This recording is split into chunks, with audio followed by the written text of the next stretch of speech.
Well, howdy ho, and welcome back to The Library is Open, darling, so I hope you brought your library card. Can't tongue pop to save my life. I can do it once in a blue moon, and that's, it's too unpredictable to become a tick. But there we go. Welcome back to episode 4 of The Library is Open. Realised in my last episode I forgot to update you, those of you who know, on how the show went.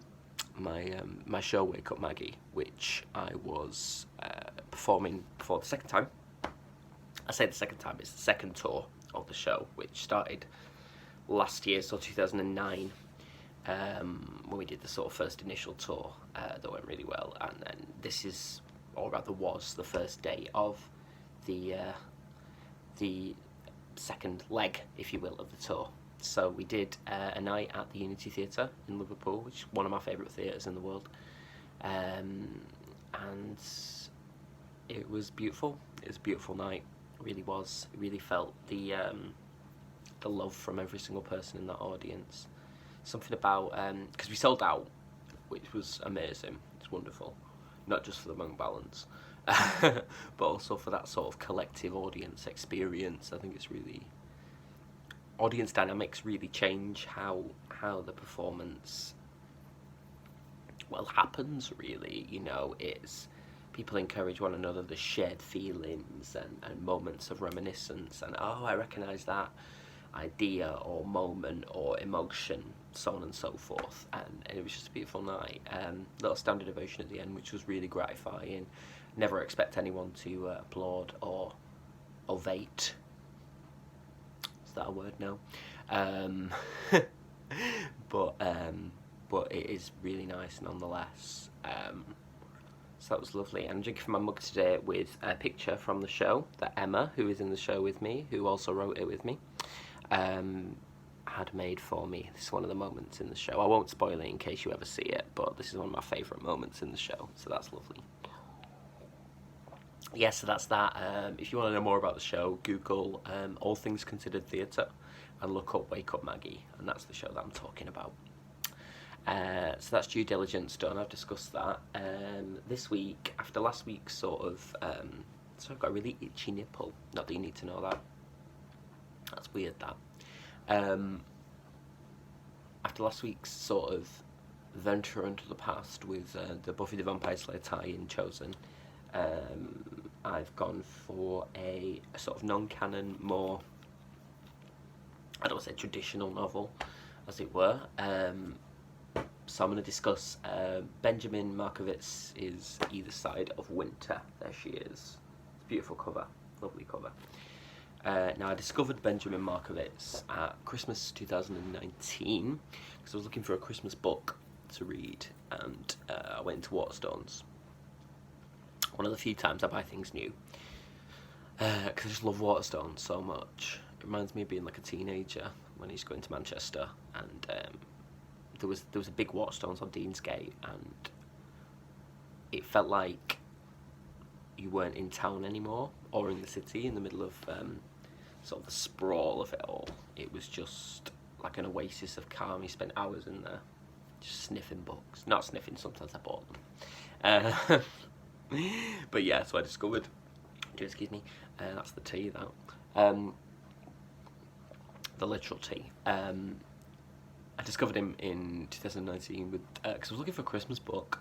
I was just like, because I was going to stay at my grandparents'. Well, I say grandparents, it's grandma now. My granddad passed away a few years ago. As we've always done for Christmas, we go down on the Christmas Eve and we stay through till like the 28th. And I knew I was going to be back in my old bedroom because I grew up at my grandparents' house. And it's nice to have a book there because I like to read at night. And all the time, clearly, that's why I have this channel. But, so I saw his book, Christmas in Austin, which was published 2019, so it's a sort of tie-in with the Christmas period, which is actually, I didn't realise at the time, but it's a sequel to an earlier book he wrote called A Weekend in New York, so it's all centred around the same family between New York and Austin, Texas. And I really, really liked it, so I started to look up some of his older works, and this was like I think it was like a penny or something on eBay, or possibly another website, I'm not sure. Just basically just pay postage, a bit like the Wish app. And weird's the Wish app, just saying. So I bought it, and started reading. Novels in New York appealed to me a lot. I've never been to New York. I really want to go to New York. It's probably one of the only places I'd love to visit in America. Well, maybe San Francisco as well, and possibly Nevada, because I have friends there. Oh no, Seattle as well. Okay, it's a lot of places, but I like New York as like a concept. It's sort of like sprawling metropolis that feels a bit like it's loads of countries sort of like squished together as one. A bit like London, I suppose.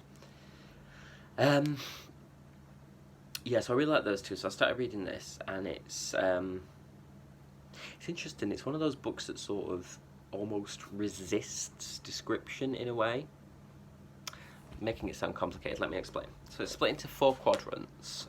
Each of the parts is a season, so it takes place over the course of a year. So the first is fall or autumn, a Thanksgiving visit. The second is winter, and it's called Second Chance. The third is spring, and it's called A Girl Fresher Spring. And the fourth is summer, and it's called Inheritance. Now, this book is a bit like the film Crash, in the sense that all the 4 plots sort of intertwine and share characters, and each season sort of takes one character as its main focus, with the other characters on the periphery, and then we sort of see their stories. What's really interesting about it is all the way through I was sort of looking for the common like unifying theme, as if to say, oh, this is about this, or this is a meditation on this. At one point I was like, oh, it's about fatherhood. Okay, I get that. And it sort of is, but it's also sort of not. Or it's about education, because it's all set around this school in Manhattan where all of the characters either teach or are students. Sorry about my hair, by the way. I'm doing early 90s Josh Hartnett. Little spring to the side. Or, you know, it's about X, Y, Z, but it's simultaneously about all of those things and about none of those things at the same time. And it's one of those books where you sort of have to really get to the end to appreciate it, because I'll go into more detail in a sec, but there were moments when I was like, this is eggy, I really don't like this, because I thought it was doing something that it didn't end up doing, which is probably a credit to Benjamin Markovits and his skill as a writer. What Benjamin's great at is what I teach my itchy eyes. Everything's itchy, nipple, eyes. What he's really good at is what I call teaspoon theory to my students, which is it's the tiny little moments that seem insignificant that are actually what are really important in writing to draw us in as spectator and participant in what's being said or what's being felt. So I use the analogy of it's not the erupting volcano that matters, it's the teaspoons on the sideboard that rattle when it happens. So like those small little moments of seismic emotional change that go on in the background of these huge life-changing events. Like history, you know. History happens every day. And it happens well, other people's individual personal lives are in the foreground. So it's almost like a moving cyclorama in a theatre. The history goes on behind us while we're looking for the TV remote, you know? But it doesn't mean that any of those tiny moments are any less significant. So anyway, without getting too deep, so the first plot, I'll just go over it a little bit so you can see what I mean. So the first plot concerns Amy, who's a newly graduated teacher who moves to New York and she sort of falls for it. It's kind of a weird courtship, but she ends up with this guy called Charles Conway, who's really rich. And then her family, her mum, her dad, and her sort of offbeat brother, I suppose, come to stay with her, and there's a lot of familial tension, particularly surrounding her father, as she kind of uncovers more. You know, in that way that as you get older, you start to know your parents as adults and not just as parents. So they're like proper people. She says at one point, you know, later on in the book, I know what a father means to a girl. And there's a sort of sense of shared disappointment and, you know, some really awkward family tension moments that come up. Moving on to the second, Winter is about a teacher who Amy knows, who also teaches at the school, called Howard Peasbody. And he lives with his German lover, Thomas. And it sort of turns out that he, in the past, fathered a child called Franny. And Franny's mother gets in touch and asks him, and reveals this fact to him, and they meet and have that sort of familial, oh my goodness, you're actually my dad. And then he has to sort of make a decision about whether he wants to continue to be a part of this family, or to remain with Thomas, or to merge the two. And in the end, spoiler, he chooses neither, which is really interesting. And then Thomas and the women sort of forge a relationship, which is really interesting. In spring, one of Howard's colleagues develops a weird fascination with one of the girls at the school where he also teaches, called Rachel, who is a friend of Franny's from the previous plotline. And I admit, this was a little bit where I was like, I'm not keen on this. You know, she's 17 in the book, and he's definitely not. He's also married to Mary Louise, who describes as a very sort of large woman, but incredibly emotionally intelligent. And she sort of knows what's going on. Although nothing actually happens, it's entirely I was going to say a flirtation of the mind, but it's not even a flirtation, it's almost like an experiment of the mind as he goes through thinking about this girl, and we're never sure if it's in a fatherly, paternal way, or if it's sexual, or if it's both. He asks some quite awkward questions there about fathers and daughters, and what the boundaries of love there are, which is when I was like, oh, please don't make that this. But anyway, to Benjamin's credit, he doesn't. It never actually becomes anything, and Rachel is not like Lolita at all. Turns out she's having her own issues in the background, but he sort of, in the process of this, Stuart, because that's his name, he becomes sort of obsessed with her by the way she talks about characters in what they're studying. So she proposes this juvenile but really quite interesting thesis about Hamlet and what it's really about. As she says, basically that the play's called Hamlet, but Ophelia is the only honest one, because when faced with the devastation that happens in the play, she goes mad, which is the only honest response to being betrayed, which is interesting. Yeah, it's fine. There's a million theses about Ophelia, and I think that's really interesting in terms of he sort of credits her with thoughts that, as he thinks on later,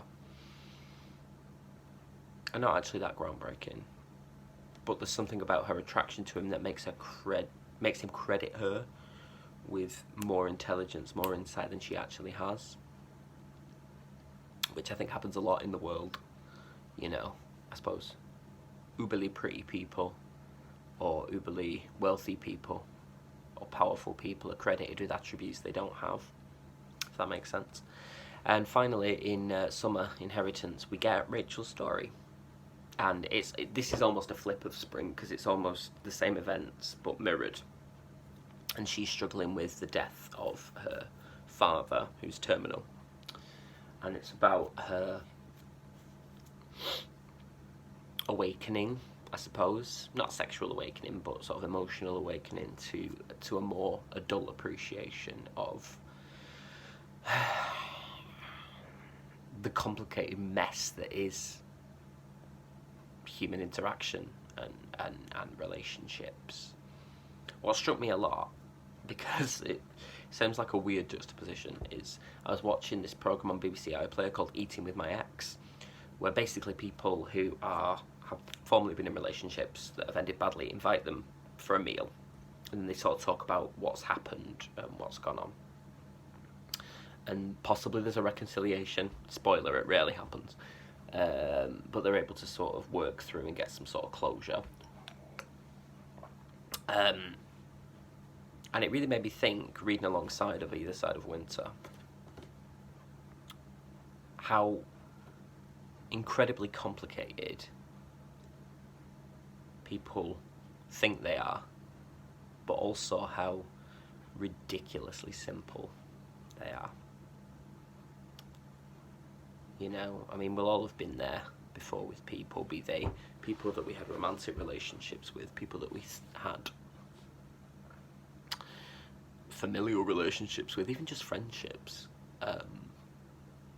where things have gone badly because either yourself or the other party is like, oh, I can't explain this set of feelings, this set of emotions, I'm so complex. And yeah, personally, how it feels to you, you probably are, but you're also incredibly simple at the same time, and those two concepts kind of exist in the same time frame and are experienced at the same moment. That's what it made me think a lot about. And also a little bit about the residual energy of feelings. Because if we sort of buy into the idea that, well, we'd have to buy into the idea, it's proven, that energy can't be destroyed. If we think about feelings as a kind of emotional energy, what happens? What is love when it isn't love anymore? Where does it go? You know, does it get sort of recorded in the ether and it's played out again? I don't know, I'm just musing here. But it must go somewhere. So does it become enmity, hate? Is that how it transforms, or is that an entirely new set of emotional energies? I don't know, but it made me think of that. I just want to share a couple of favourite lines with you. There's a beautiful bit where Rachel, in the final couple of pages, is listening to her parents, mother's estranged from her dad, talk about their relationship as he's very close to the end. And he says, where is this? Rachel went to her room. She couldn't bear to watch, their voices muffled by the wall between. She sat perfectly still, an emblem, it seemed, of her general condition. She kept quiet to hear how other people were living. I love that. I love that so much. Another one I really like is... This could almost be a sum up for the entire book. They're talking about Hamlet here, but I think it really relates. Stuart, who's Rachel's teacher, says, the language of doing is very inexact. As soon as you do anything, mistakes get made. So it's about, I suppose, this, how pure thought processes can be, because they don't have any application in the real world other than to yourself or anyone you choose to share them with. They sort of really sum it up. It's really to Benjamin's credit as well that it's a compelling book about people, but none of them are particularly likeable, or there's no one protagonist that you're rooting for all the way through. You're kind of like, these are kind of understandable people, but they're also kind of horrible. But that's fine. You know, we don't have to love everybody or even like people that we read about. We don't have to hate them either. we can be sort of ambivalent and just sort of see how their life unfolds. That being said, I do recommend this. If I had to recommend you one book by Benjamin Markovits, I would, well, it's two actually. Having read a fair bit of his back catalogue, I'd be more inclined to steer you first towards A Weekend in New York and Christmas in Austin, because I think they're better. Perhaps better is the wrong word. They're more to my taste because they're very sort of concentrated family moments. Although there again, you don't really root for any of the characters. But there's a simplicity to them that isn't in this, but that's not a criticism because I don't think that's the point. Also, they're much more recent. This was published in 2005, so I think we change as writers as we go along, and we sort of refine what we're doing from this like massive idea to these smaller ideas, and we probably do that as readers as well. But yeah, this has been a good book for musing, pondering. It's gentle, you know. There's not a lot that sort of happens seismically, other than death. Other than death, like that's not massive, but it's not sort of prolonged, protracted, violent death. It's very